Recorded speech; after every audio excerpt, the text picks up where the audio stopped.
Então, bom dia a todos! Hoje, 16 de março de 2016, continuando o nosso estudo do livro Devassando o Invisível. Então, bem-vindo a todos. A semana passada, nós tínhamos pedido para que...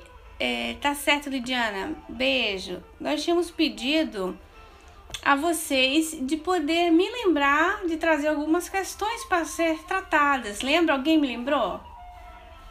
Cadê o Dudu? Ninguém me lembrou. Não foi? Pois é. Vocês lembram do que se tratava? Deixa eu ver se vocês ficam prestando atenção. Vou perguntar, se Cláudia estivesse aqui, ela saberia. Mas ela não estava semana passada, então... Quem lembra? Sobre a perturbação. Vocês lembram sobre a perturbação espiritual? Que nós vamos entender. A dona Ivone foi, né? E faz aquela pergunta: e sabem que são desencarnados? Indagamos recordando a tese sugerida pelos amigos. Porque lembram que ela está num bar, né? Ela está num bar e os espíritos estão ali atormentando, né? Fazendo farra como se estivessem vivos no corpo carnal. E aí faz a pergunta: eles sabem que estão desencarnados? O espírito que estava com ela naquela aventura respondeu para ela assim: como não haveriam de saber? Respondeu vibrante: pois foram daqueles que acompanharam minuto a minuto no próprio túmulo a desagregação da matéria apodrecida, rodeando-se dos complexos de uma atração material reforçada pelo ódio, pelo desejo de vingança, pelo sensualismo, pela embriaguez, pela desonestidade e etc. Sabem que não possuem corpos materiais, mas fingem que não sabem. Esse fingem que não sabe, ela botou em negrito. Fingem que não sabem, tá? Porque como eles se comportam como pessoas encarnadas, farreando, bebendo, usufruindo do auge do sensualismo, elas se admiram, quer saber, olha, mas eles sabem que estão desencarnados? Porque quando a pessoa desencarnou, ela teria que compreender, né, em tese, como é viver a vida no mundo espiritual. Aí tá lá, vamos viver a vida como espírito e não se viver atrelado às paixões do mundo, as más paixões do mundo. Então ela fez uma pergunta pertinente. Eles sabem? E aí o espírito disse assim: eles fingem não saber, que não sabem, pretendendo enganar a consciência, tais os doentes incuráveis sobre a terra. A esse propósito, nós podemos imaginar situações diversas, né? Inclusive sobre a própria perseguição espiritual. Quando o espírito, e o Manuel Filomeno de Miranda, no Diálogo com as Sombras, ele trata desse argumento com muita competência, se obstina no mal, por exemplo, na cobrança assim, de uma vingança, de um ódio muito macabro, e nós estamos estudando isso no GE essa semana, né? Olha como as coisas se conectam. Então, olha, persiste no mal e persegue uma pessoa, né? Vamos dizer, a Dona Maria, que não é a nossa Maria, né? A Dona Maria, e ela está sendo perseguida por um espírito que está cobrando dela um passado. Eu cobro a Dona Maria, diz o espírito, né? Porque ela me matou na outra encarnação. E ela é uma assassina. E eu estou cobrando de Dona Maria isso aí. O que é que o espírito faz? O espírito se cristaliza na perseguição. Eu tenho que cobrar porque eu tenho o direito. Realmente ele tem o direito de cobrar.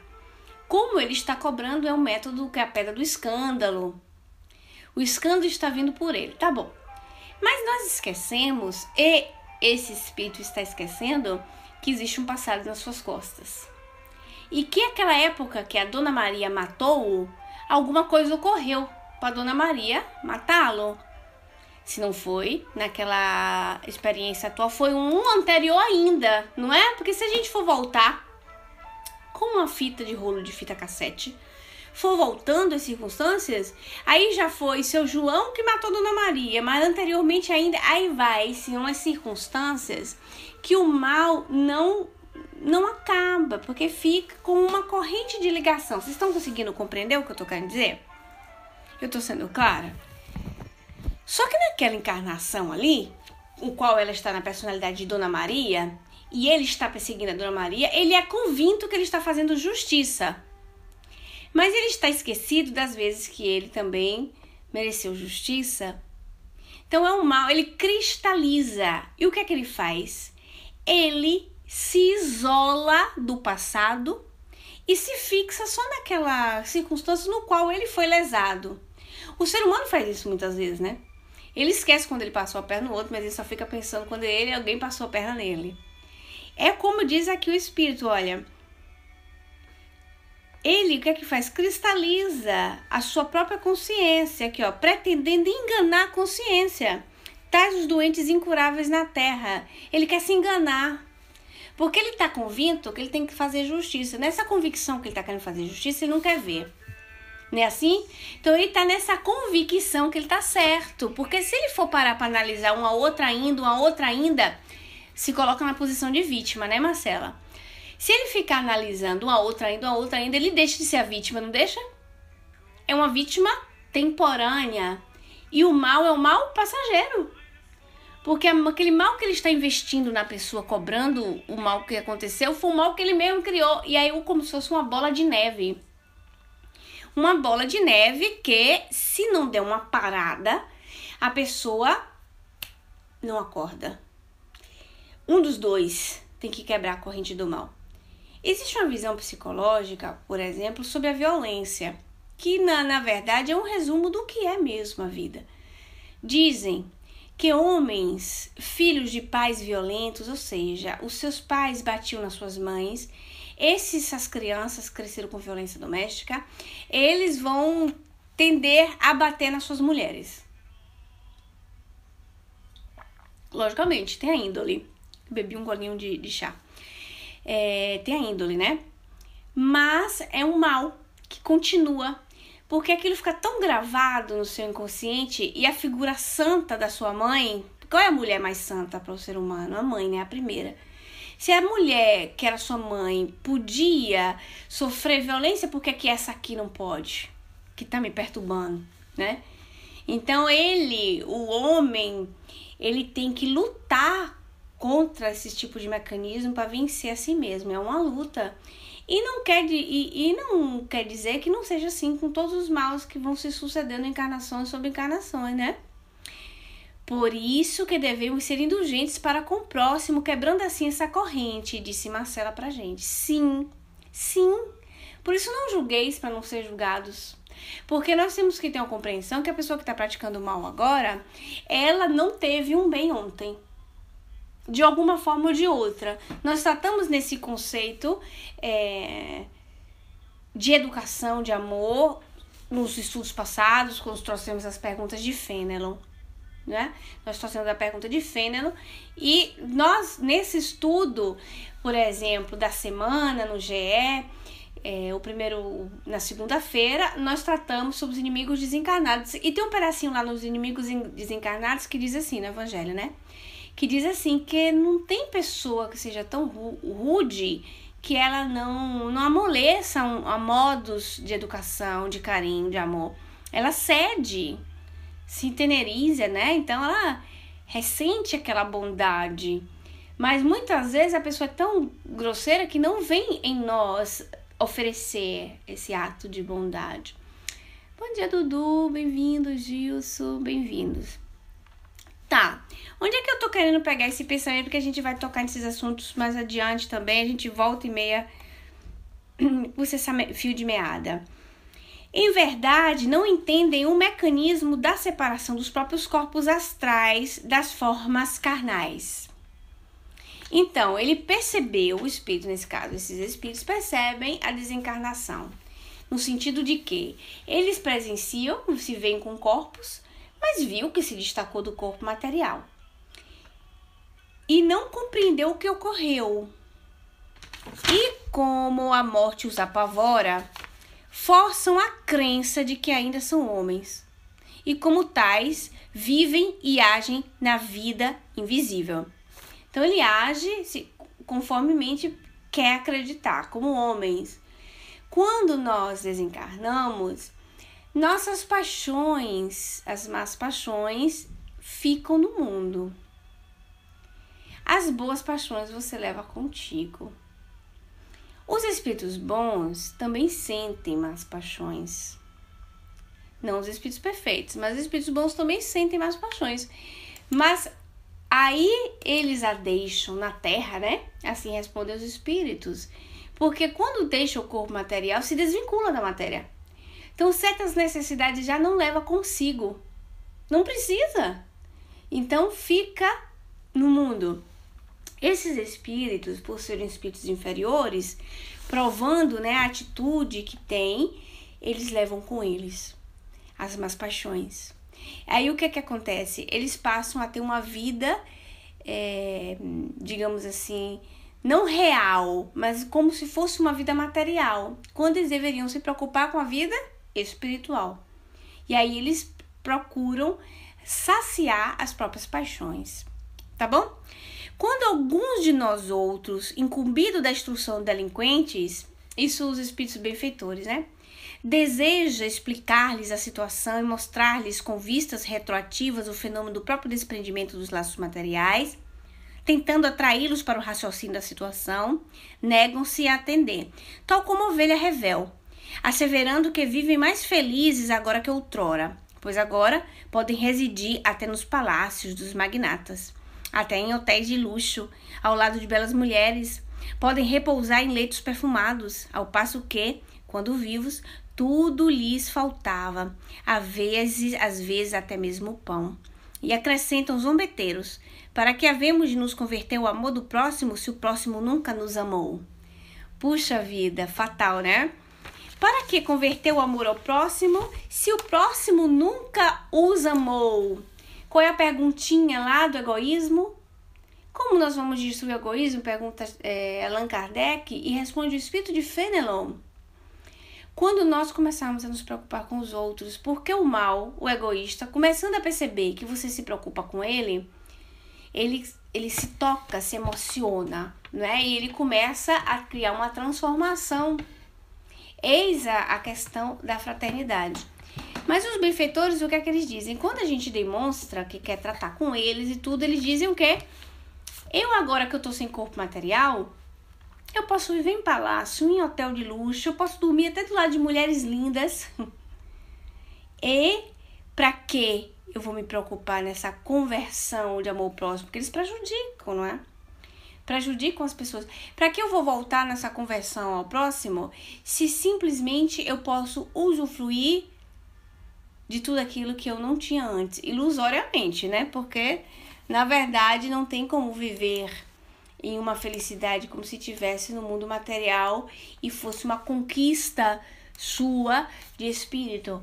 Mas, para quem não teve nada, para quem nunca teve nada, aquela ilusão ali dá para se satisfazer momentaneamente, apesar da sua infelicidade, porque não deixa de não ser infeliz. Porém, a pergunta ainda uma falsa felicidade, né, Marcela? Muito falsa. A pergunta é: eles sabem que estão desencarnados? Novamente, eu coloco para vocês e vou trazer para vocês, para completar esse pensamento, o Livro dos Espíritos, capítulo 3, livro 2, sobre a perturbação espiritual. O que é essa perturbação? A perturbação, né? Então eu vou ler primeiro e depois a gente vai ter um bate-papo sobre. Então eu trouxe para vocês perturbação espiritual. Trouxe as perguntas 163 em diante. Vamos lá. Deixando o corpo, a alma tem imediatamente consciência de si mesma? Então, se deixar o corpo desencarnando, a alma tem condição de reconhecer a si mesma imediatamente? Consciência imediata não é bem o termo. Ela fica algum tempo em estado de perturbação. Então, o estado de perturbação é o reconhecimento de si mesmo. Sabe aquele quando você acorda daquele sono que você não sabe nem que você é onde você tá? E você fica como se estivesse entre sonhando e não sonhando? Você não sabe se acordou direito, fica em estado confusional, né? A pessoa fica essa é a questão da perturbação. Essa perturbação pode durar minutos, horas, século, né? 164. Todos os espíritos experimentam no mesmo grau e pelo mesmo tempo a perturbação que se segue à separação da alma e do corpo? Todos os espíritos passam pela mesma situação?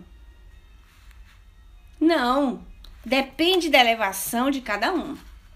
Então, isso vai da elevação de cada indivíduo. É uma questão individual e única, né? Aquele que já está purificado se reconhece quase imediatamente. Quase imediatamente. Não imediatamente. Quase. Porque aquele torpor pode durar alguns segundos. Acorda. Olha eu aqui. E se reconhece. Então, observem. Se reconhece quase imediatamente. E se quase imediatamente... fica, para que a gente tenha uma compreensão, que não é imediatamente. E que se for 10 segundos, de qualquer jeito não é imediatamente. Então os espíritos não queriam ser categóricos, radicais numa resposta. Quase. Então se tiver 10 segundos, 1 segundo, de qualquer jeito não é imediatamente. Passa por alguns instantes. Pois é, né? Afinal de contas, tá saindo de uma matéria grosseira, de qualquer jeito a pessoa fica, né?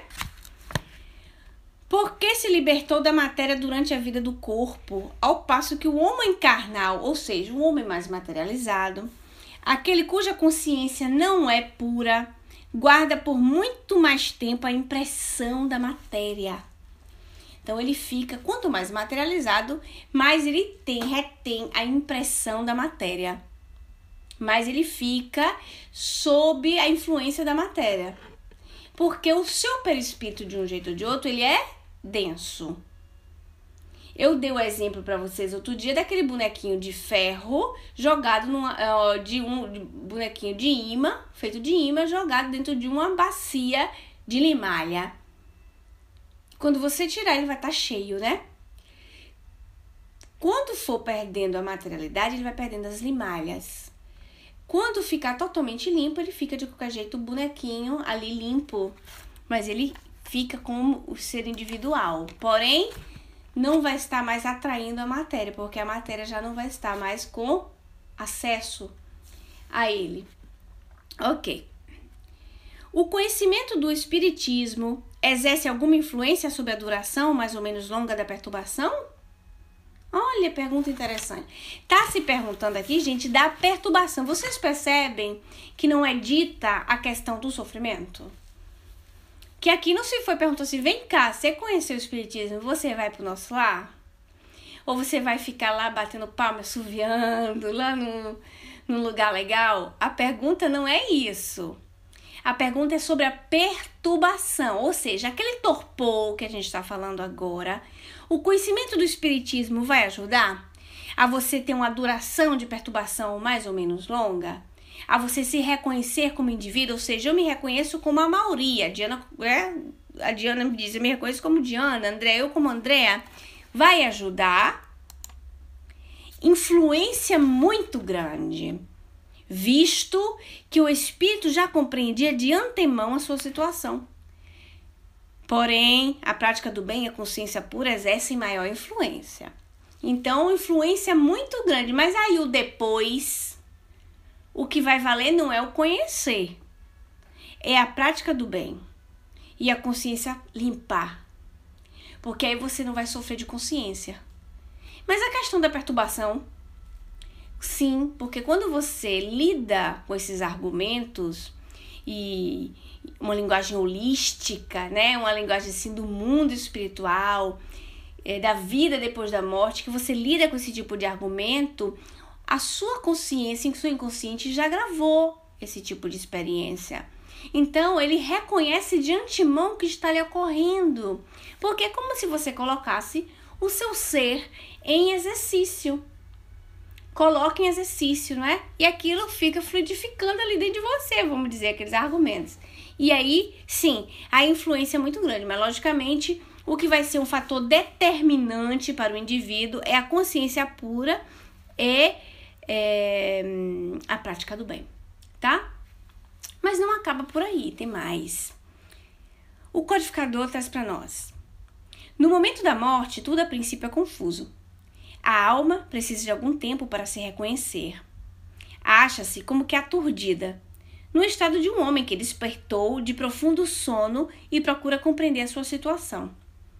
A lucidez das ideias e a memória do passado lhe voltam à medida que se apaga a influência da matéria da qual acaba de se libertar. E se dissipa espécie de nevoeiro que lhe obscurece os pensamentos. Vocês querem um exemplo interessante? Porque a gente não vai falar da morte em si, a gente só está falando da perturbação, para poder compreender porque é que os espíritos vivem no mundo espiritual da matéria. A gente não vai falar da morte em si, né? Mas o Frederico Figge, né, no livro Voltei, que vocês estudaram comigo um pouco de anos atrás, o Frederico Figge, né, quando ele estava desencarnado, vocês lembram que ele tinha um nevoeiro? Que ele ficava assim, parecendo que queria ver e não conseguia ver direito. Aí ele entrevia assim como se fossem sombras de pessoas que estavam ali ao redor dele, se mexendo, ajudando. Ele botou a cabeça no colo de uma senhora, mas ele não é que via bem quem era a senhora, e ele via como se fosse no nevoeiro. Aí depois, aquele era um momento de perturbação, né? E aí, quando foi passando, foi que ele identificou a própria filha, que estava com a cabeça no colo da filha. Foi que ele identificou a filha dele. E aí ele já foi identificando o Dr. Bezerra de Menezes. Então, olha, ele ficou confuso. A duração da perturbação que se segue à morte é muito variável. Pode ser de algumas horas, como de vários meses e até de muitos anos. É menos longa naqueles que desde a vida terrena se identificaram com o seu estado futuro, pois esses compreendem imediatamente a posição que se encontram. Essa perturbação apresenta particulares de acordo com os caracteres dos indivíduos e principalmente com o gênero de morte. Nas mortes violentas, por suicídio, suplício, acidente, apoplexia, ferimentos, etc., o espírito fica surpreendido, espantado, não acredita que esteja morto e sustenta essa ideia com obstinação. No entanto, vê o seu próprio corpo, sabe que esse corpo é seu, mas não compreende. Que se acha separado dele, acerca-se das pessoas a quem estima, fala-lhes e não entende por que elas não o ouvem. Esta ilusão dura até o completo desprendimento do perispírito. Só então o espírito se reconhece e compreende que já não faz mais parte do número dos vivos. Este fenômeno se explica facilmente. E aí ele vai dizendo, continua, no dia que a gente fizer um estudo novamente sobre a questão da morte, a gente fala mais sobre isso, mas que vocês entendam a questão da perturbação. E é muito interessante a pergunta 163 em diante do Livro dos Espíritos. Mas eu queria completar esse pensamento, porque ela vai continuar falando, o mentor vai continuar explicando para ela, e eu tenho por prática sempre trazer uma visão doutrinária dos assuntos, né, dos assuntos que nós estudamos. Oi, Dulce, bom dia e bem-vinda. O Paul Talk, ele tá bem caprichoso ultimamente, né, ele não tá ajudando muito, tenho percebido isso.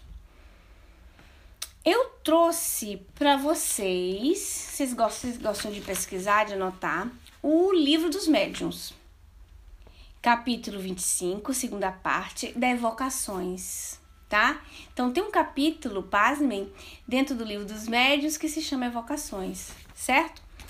Então, o final da pergunta 33. Eram perguntas que eram colocadas para os espíritos sobre a questão da evocação. Quanto tempo depois da morte se pode evocar um espírito? Existe alguma dúvida no ambiente espírita? Eu não vou ficar falando com o espírito de fulano, não, porque para não ficar incomodando ele. Não é? Não vou ficar, não, porque pode incomodá-lo. Já ouvi isso. Nem ficar orando muito também. Já pensou? Porque incomodar.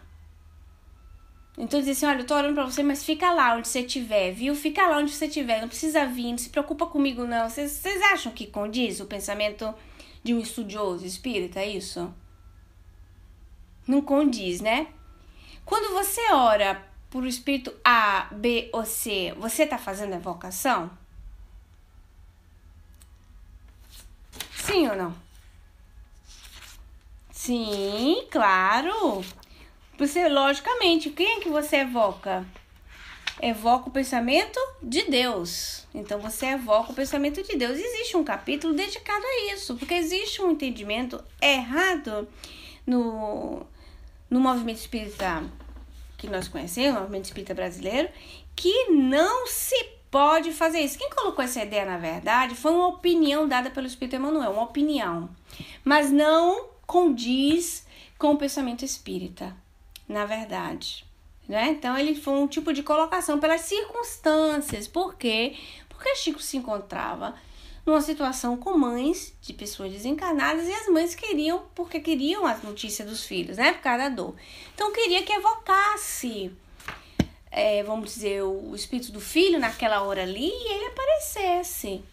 Então, foi colocada essa questão, né? Para poder dizer, o telefone toca do lado de lá para cá. Ou seja, não vai forçar uma barra, porque criaria uma polêmica muito grande se usasse como prática, né? Isso aí. Mas de qualquer jeito, tá lá, pergunta 33.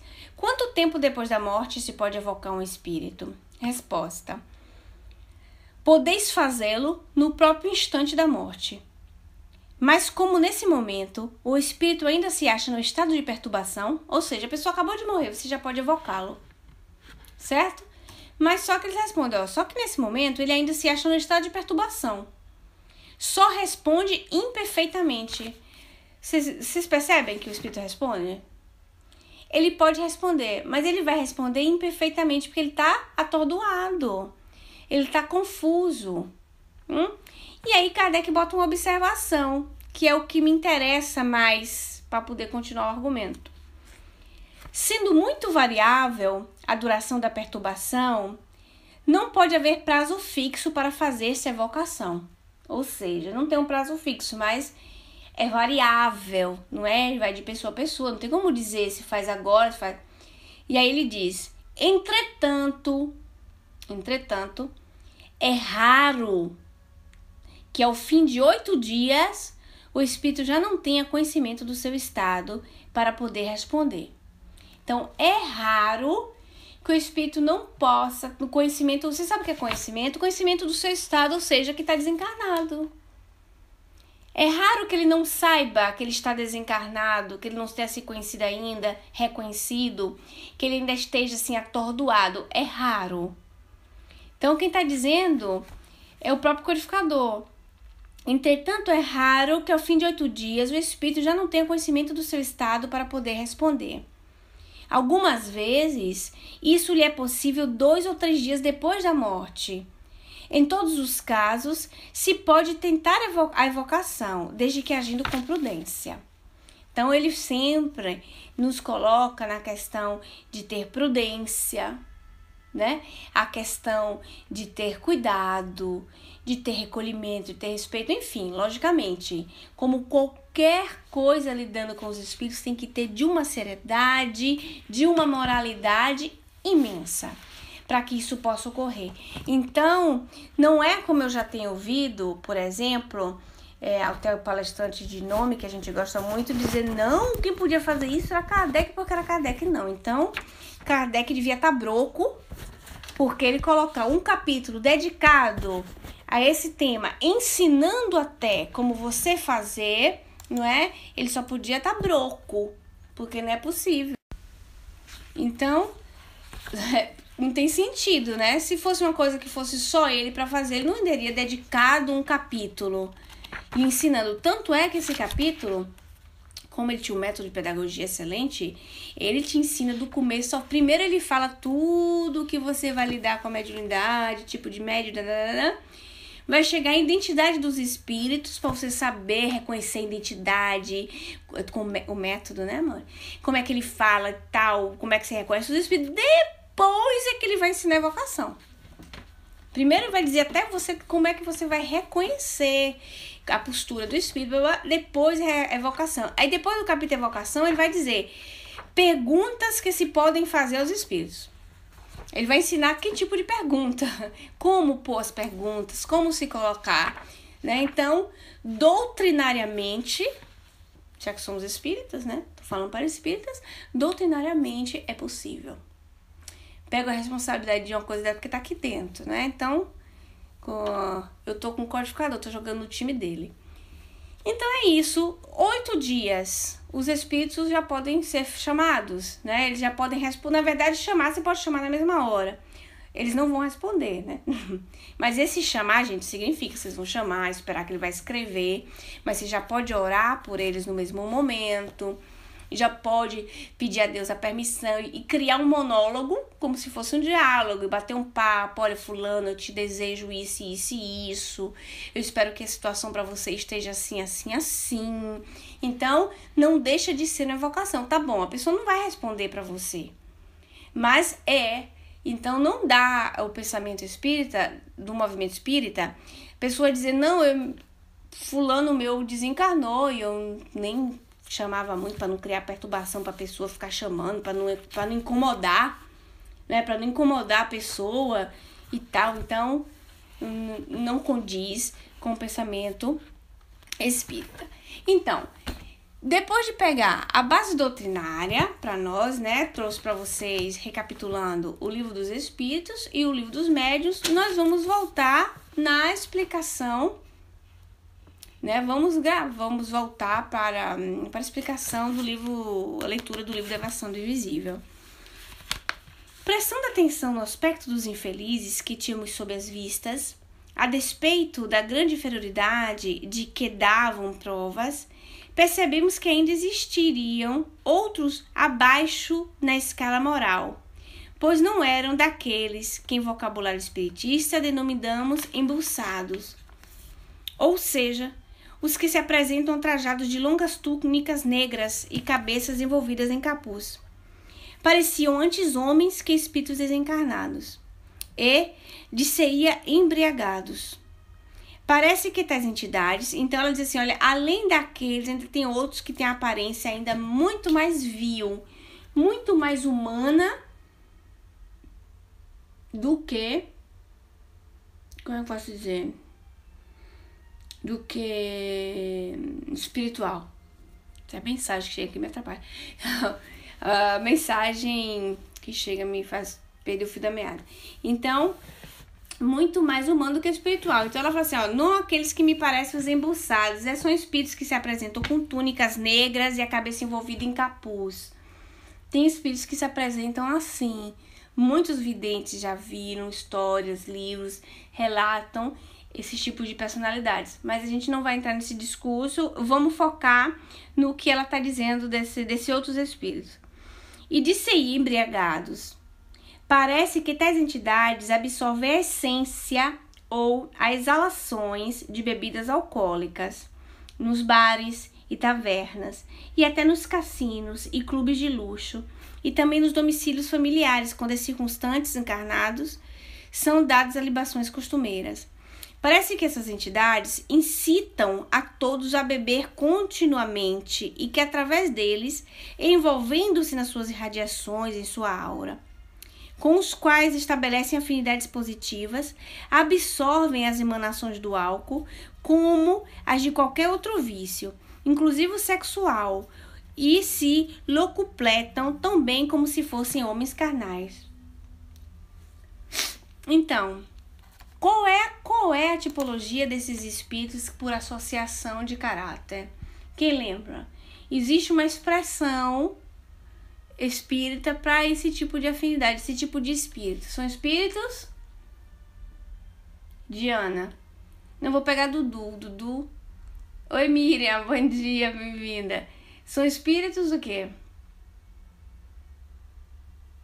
Espíritos simpáticos. Se associam às pessoas, não é? Para poder usufruir daquilo com que elas estão fazendo. Inclusive o sexual. E se locupletam tão bem como se fossem homens carnais. Eram, porém, tipos comuns, como tantos que vemos pelas ruas. Vestes em desalinho, rotas, imundas, pés descalços, despenteados, fisionomias torturadas pela miséria e a fealdade, olhos profundos, como sem vida, traindo todos a repercussão dos estragos que a putrefação dos próprios corpos carnais, no fundo dos túmulos, produziu na indumentária trajada pelo cadáver. Refletindo-se sobre o perispírito, impressionando-lhes a mente, atuando sobre as sensações, essa repercussão dava em resultado as vestes sórdidas com que nossa visão os via trajados, e todos se unificavam pelo mesmo baixo nível de moral, a despeito dos diferentes posições sociais que alguns deles haviam ocupado na Terra. Então, independente se a pessoa era um lorde ou se a pessoa era um mendigo. Independente. Porque aí era uma questão de afinidade moral. Era uma questão de moral. Então, os vícios, o que é que fazem os vícios? Iguala. Então, não importa a questão social sua no mundo. Importa o que você fez de bem, de bom, que você cresceu moralmente, muito mais do que intelectualmente, nesse sentido. Então, a única coisa que iguala é a moral, né? A moralidade. E ela percebeu, por exemplo, que do mesmo jeito que dentro dos túmulos as roupas se destroem, cria uma repercussão neles. Eles refletem, não é? Aquilo que eles tinham vivenciado com a própria decomposição do corpo material. É uma repercussão, né? Eles acreditam estar daquele jeito, porque foram as últimas roupas que eles tinham se vestido. Então, eles poderiam mudar de roupa, sim. Mas para quê? Para eles mudarem de roupa, eles teriam que ter uma determinada habilidade mental, né? Mas eles não estão preocupados com isso. O que eles estão preocupados para saciar as próprias paixões. Então, eles estão nem aí de mudar de roupa. Porque a fixação mental deles está para um outro lado. Não é para uma questão do externo, da modificação, que não é impossível. Ao nos distinguirem, saudaram-nos com alegria e convidaram-nos a beber, supondo-nos uma parceira ou mesmo nada supondo. Naturalmente, recusamos, como recusaríamos igual convite de encarnados. Fizemo-lo, porém, cortesemente, agradecendo a atenção. Um deles, que parecia ébrio, sentado sobre a mesa, que os demais rodeavam, e com os pés descansados sobre o assento da cadeira, onde deveria estar sentado, e sapateando sobre ela, enquanto cantava e tamborilava com os dedos numa garrafa, para se acompanhar da cantiga que entoava, disse de súbito mal-humorado, dirigindo-nos a nós mesmas. Olha, ela foi convidada para beber, foi convidada para estar ali com eles e ela foi educada, não, muito obrigado e tal. E encontrou esse espírito que estava nessa situação, né, tamborilando, fazendo uma música na garrafa. E aí falou com ela nesse tom de voz. Se não bebes, sua idiota, que viestes fazer aqui? Vai-te, desmancha prazeres, antes que eu te mande para o inferno com um soco. Vai-te, antes que eu te quebre o braço ou a perna com o encontrão, ou a cara, tanto faz. Já pensou?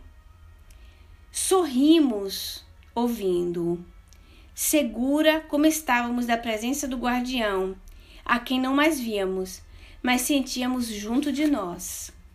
Olha que agressão, né?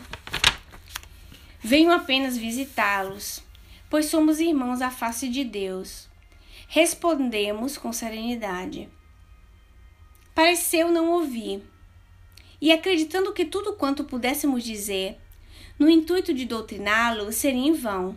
Nada entenderiam, nada assimilariam, pois eram criaturas de má vontade, cegos que não desejavam ver.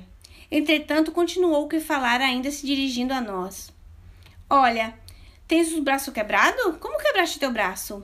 Estás com o braço partido. Foste atropelada? Quando? Hoje? Sim, serás atropelada amanhã. Partirás o braço. Darás entrada no hospital. Estarei lá para te assistir e consolar. Partirás o braço. Partirás o braço. Serás atropelada amanhã. Serás atropelada amanhã. Os demais se puseram a nos olhar com atitudes zombeteiras e prorromperam em gargalhadas estridentes. Estabeleceu-se desordem, vozerio, confusão, e todo o grupo nos tocava o braço, afirmando que ele estava quebrado, pois no dia seguinte seríamos atropelados. Dor violenta começamos a sentir então no braço. Era o esquerdo. Seguramo-lo com a destra e procuramos examiná-lo. Estava, com efeito, fraturado, ensanguentado, o osso à mostra, e as dores eram cada vez mais atrozes. Fôramos inteiramente envolvidas pelas vibrações maléficas daquelas entidades. Certeza absoluta sentimos então de que no dia seguinte algo aconteceria, acarretando tal consequência para o nosso corpo carnal, completamente esquecido que ali nos encontrávamos sob vigilância de um guardião da espiritualidade para instrução. Ainda assim tivemos forças para uma súplica. Meu Deus, livrai-me destes obsessores. Fomos então retirados do terrível recinto e o amigo espiritual explicou. Assim fazem eles com aqueles que se deixam se envolver por suas sugestões. Em vez do braço fraturado, o atropelamento, supunhamos que surgiram o suicídio, o homicídio, uma mesa de jogo, um conflito, uma rixa, um adultério. Suponhamos que, em vez de carregarem de vibrações pesadas um braço, para que a vítima o suponha fraturado e sinta dores atrozes, carreguem a mente com sugestões luxuriosas. Aí teremos também a irremediável desonra, o vício, o desregramento sexual. Faciar maléfica a hipnose, e aquele que não teve forças morais e vibratórias para se desvencilhar das teias que se deixou envolver, submeter-se-ia a tudo. Olha só. Vocês estão chocados? Hipnose total, não é? Hipnose total, por sugestão. De tanto que repetiu, afirmamente, né? Afirmou com tanta veemência que ela se deixou hipnotizar. Ela não teve força de rebater o que eles estavam dizendo, ao ponto de causar uma transformação no perispírito mesmo. Ver o braço quebrado, sentir toda...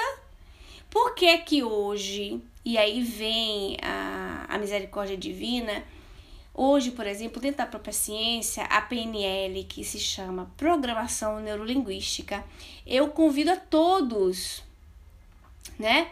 Eu convido a todos a procurarem, principalmente a Louise Hay, que existe esses cursos de programação neurolinguística, porque as nossas afirmações são extremamente importantes para o nosso bem-estar.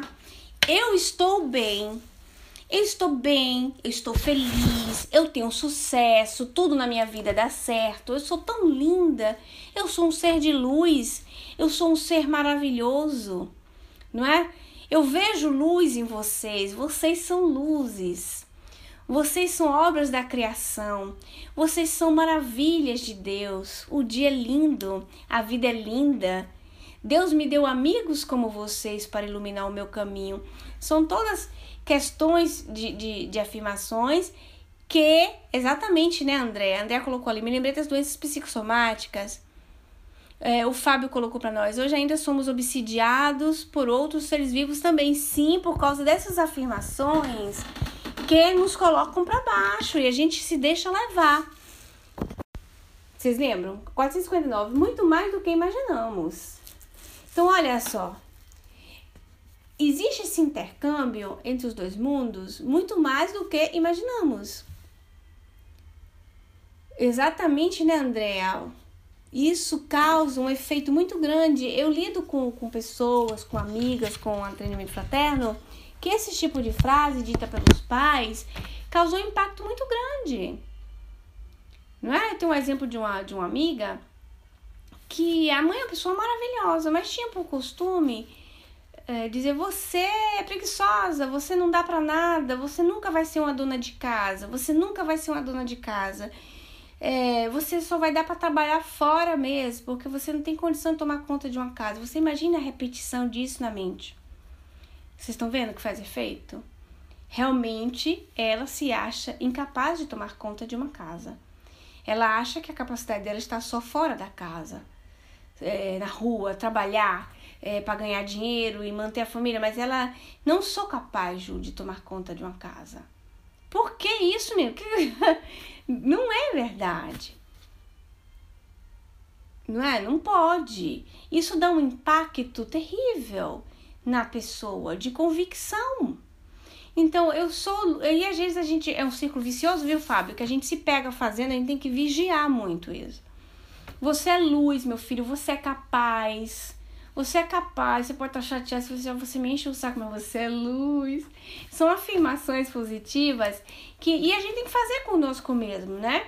A gente tem que fazer com as pessoas que enchem a bola da gente chatinha, né?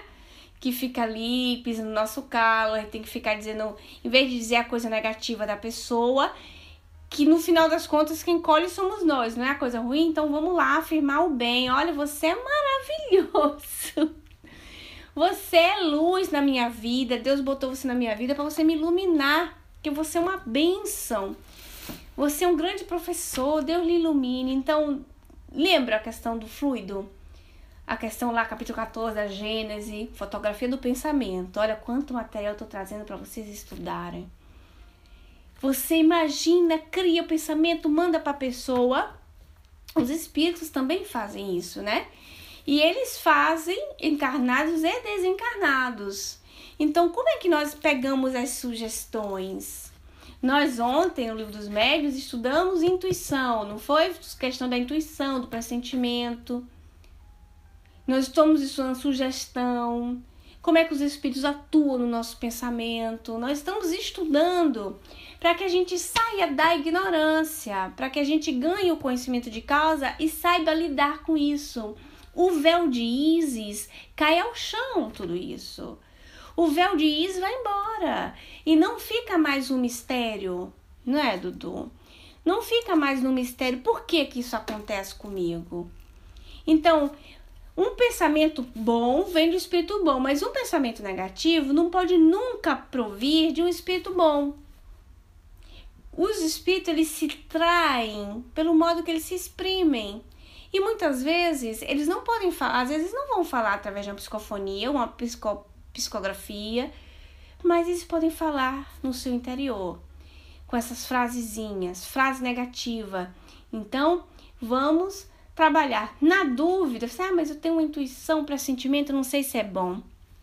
Foi o que eu trouxe para vocês ontem no Livro dos Médiuns. Evoca ao Deus das criaturas, né? Assim? Não estava lá no Livro dos Espíritos, vocês lembram? Evoca o Senhor das criaturas, de todos os seres, e pede para que ele mande um dos seus mensageiros.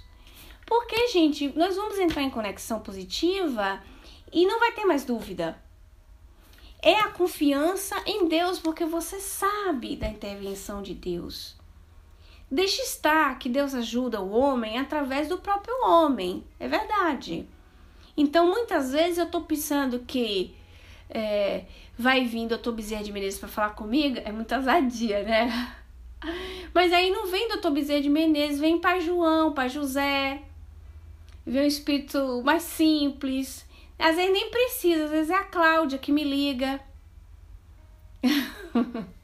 Não é? Diz aquela frase certa, na hora certa. Por quê? Deus ajuda o homem pelo próprio homem. O importante é nós nos conectarmos com Deus. Estarmos com Deus. E nos instruir é um grande modo da gente sair da ignorância e saber de lidar com a coisa. Por exemplo, vocês querem ver uma questão do conhecimento? Porque às vezes quando a gente fala de estudar, de conhecer, às vezes eu sinto uma resistência do pessoal mais antigo, como se o conhecer levasse a soberba. Levasse somente a vaidade, para o indivíduo ficar se enchendo o peito vaidoso. Não é isso, a questão não é essa. Porque você pode absorver o conhecimento tendo Deus para com você. O espírito não tem como evoluir se ele também não evoluir inteligência. É necessário, urge que o espírito evolui em inteligência, para que ele possa também distinguir, não é? Então a questão tá assim: se eu sei como lidar com a situação, eu tá para dar um exemplo para vocês. Vocês lembram quando existiam aqueles tipo, há uns 20 anos atrás, não, que eu tenho 38, talvez há uns 30 anos atrás, aquela problemática de diarreia nas crianças. Vocês lembram disso? Uma epidemia? Vocês lembram que as crianças morriam de diarreia? Brasil mesmo. Quem lembra disso? Vocês lembram? Não é do seu tempo não, né, Dudu? Não tinha negócio, a criança morria, era um índice de morrer, era de desidratação, vocês lembram? Desidratação. Aí o que foi que o governo brasileiro fez? Começou a ensinar na televisão a fazer o quê? Quem lembra? O soro caseiro. Lembra, Fábio? Pois é, o soro caseiro, vocês lembram? Era propaganda de soro caseiro, tinha artista da Globo, toda hora aquela... Aí mostrava a colherinha assim, a colherinha tal. Vocês lembram que salvou um monte de gente? Que depois disso, muita gente... Hoje já não se morre mais de desidratação. As pessoas mais simples não sabem que o soro caseiro ajuda? Soro caseiro. Aí depois começou a se instruir a pegar o soro, os saquinhos de soro, né? No posto de saúde. Mas o soro caseiro, aquela simples ensinar as pessoas, daquela colherinha, salvou muita criança e muito velho. Eu não sou boa de estatística, mas se vocês fizessem uma pesquisa aí, na época vocês iam achar. Por causa de uma instrução. Não é uma instrução, gente? É ou não é? Melhorou a qualidade de vida? Melhorou. Quando começa a se ensinar para as pessoas que ela pode destruir a dengue, tirando a água parada, isso, aquilo, não tá dando um instrumento à pessoa de instrução? É uma instrução ou não é? Não tá aprendendo um livro. Não precisa. Não precisa ir para a escola. Mas não é uma instrução? A pessoa sai da ignorância ou não sai? Sai. Quando ela sai da ignorância que ela tem instrução, ela tem um mecanismo de qualidade de vida, de sobreviver melhor, de estar melhor. Quando nós aprendemos a lavar as mãos antes das refeições, quando nós aprendemos a não colocar a mão na boca com a mão suja, nós não fomos instruídos. Na Idade Média tinha isso? Por que as pessoas morriam de peste? Por tantas razões que incluía a ignorância. Por falta de instrumentos. Então, tem a ver a instrução? Diz o codificador, quando fala de obsessão no livro A Gênese, o seguinte, que para o mal físico se dá um remédio físico. Para o mal do espírito, de uma obsessão, precisa-se de um remédio moral, uma intervenção moral. Mas o indivíduo precisa conhecer. Ele tem que entender hoje, no século hoje, 2016, por que ele tem que ser bom, ele tem que saber. Ele tem que saber por que ele vai ter que ele vai ter que escolher, por exemplo, mesmo que ele tenha vontade de beber até cair, ele vai saber, por exemplo, instruído, por que ele não pode beber até cair. Ele vai parar e vai pensar, eu já não vou beber até cair, eu vou beber menos, até eu não beber mais. São tantas coisas, não é? Que enche o nosso coração da ideia de que nós temos que nos preparar para lidar com a própria vida.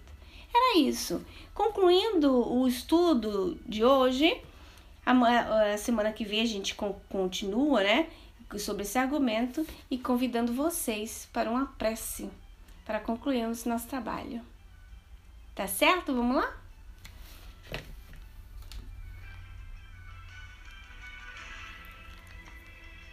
Deixa eu escolher aqui.